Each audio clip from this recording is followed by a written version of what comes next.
Быел беренче мәртәбә Габдулла Тукай исемендәге дәүләт бүләкләрен тапшыру тантанасы Казан Экспо мәйданында үткәрелә. Туган тел көнендә биредә Татарстан президенты Ачкан Илхам Шакиров исемендәге концертлар залына иҗади интеллигенция аерым бер җаваплылык хисе белән җыела.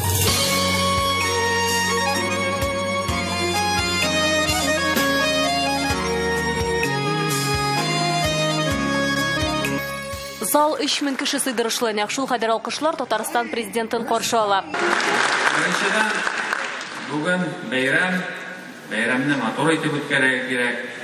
Менә шушы концерт залында без беренче тапкыр шушындый концерт үткәрәбез. Әле без аны күптән түгел генә җитештердек. Игелекле сәгатьтә булсын, уңышлылар булсын, бергә рәхәтен күрергә насип булсын. Тукай премиясе иң дәрәҗәле бүләкләрнең берсе. Президент аны елдагыча җиңүчеләрне котлап башлап җибәрә. Яңа залда, яңа сәхнәгә беренче итеп Татарстанның әйдәп баручы рәссам графигы Надир Әлмиевны чакыралар. Күренекле татар җырчысы Усман Әлмиевның улы, ул кечкенәдән милли мөхиттә тәрбияләнә. Әхмәт Ерикәй, Нәҗип Җиһанов, Александр Ключерев аларның йортында еш кунак. Шуңадырмы милли хисләрен график сурәтләргә әйләндереп дөньяга таныта. Әлмиевны Бакый Урманчының дәвамчысы дип атыйлар. Афорт, акварель, графитлы каләм, иҗат эшләре бу атнада Казан ратушасында тәкъдим ителде. Самообразование, самодостижение килгән. Тукай стремился к этому очень трепетно, он относился к русской литературе и культуре как таковой очень внимательно. Вот от этого надо отталкиваться, потому что это конвергенция культур, это взаимопроникновение культур, это и есть самообогащение культур. Тукай премиясе 1958 елдан бирле тапшырыла. Төрле елларда ул туктап тора, әмма 91 елдан бу традиция өзелми. Соңгы 5 елда гына аны 30дан артык кеше ала. Араларында бер шагыйрь, 6 язучы, 10 рәссам, бер дин эшлеклесе һәм 5 җитәкче. Күпчелеге Тукай премиясен иҗади төркемнәр составында ала. Быел да андыйлар бар иде. Иң лаеклылар рәтендә Камал театры артистлары Искәндәр Хайруллин, Радик Бариев, Люция Хамитова комиссия Кара Чикмәндәге образларына Бәлки бүреләр хәйләсенә бирелгән. Дон Жуан спектакле. Гөлҗамал иш сеңелдә әлеге актерлар башкарган рольләргә зур бәя бирә. Бәлки менә шул безнең уртак җимешләребез, спектакльләребез тандемда эшләү, артистларга килгәндә безнең барысы да иң шәп артистлар безнең театрда. Бүгенге көндә театр исеменнән без лаек булдык. Икенче елларга Алла бирсә безнең артистларыбыз шуңа лаек булырлар. Бу бүләк, бу шәхсән без ишебезгә түгел, бу бүләк, бу безнең Азиз Камал театрыбызга зур бүләк. Исемлектә быел Созвездие һәм Вахапов фестивален оештыручылар булды. Әмма быел Тукай премиясе менеджерларга бирелмәде. Моңарчы берничә тапкыр номинант булган язучы Тәлгать Галиуллин быелдан җиңүчеләр исемлегендә. Тантанага ул тормыш иптәше белән килә. Бу исем аның иҗатында яңа бер сулыш.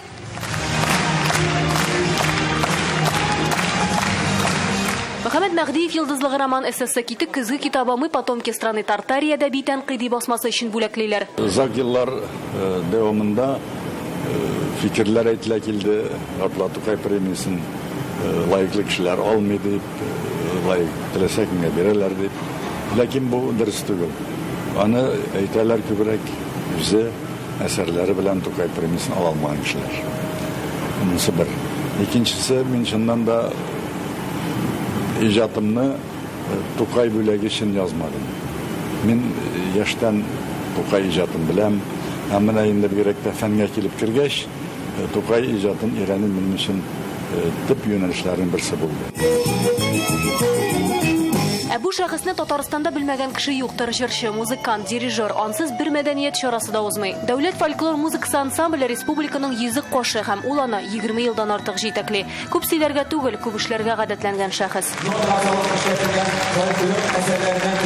Тукай премиясе 40 еллык иҗади эшчәнлегемә нәтиҗә ди ул. Үзе чираттагы концерт һәм гастрольләр белән янып яши. Әлбәттә, минем кыйблам бар, шушы кыйблага, бу кыйбла ул минем татар милләтенә, үзебезнең халкыбызга хезмәт итү, мин шушы юнәлештә эшләячәкмен һәм инде иң мөһиме бүгенге көндә эшләгән эшне дөнья күләм дәрәҗәдә башка милләтләр алдында матур итеп күрсәтә белү кирәк. Елда Тукай премиясеннән соң аның дәрәҗәсе югалды. Теләсә кемгә бирәләр, иҗатка якын булмаганнар да ала һәм башка бик күп бәхәсле сүзләр яңгырый. Әмма ел сайын аның номинантлары бүләкләү тантанасын зарыгып көтә.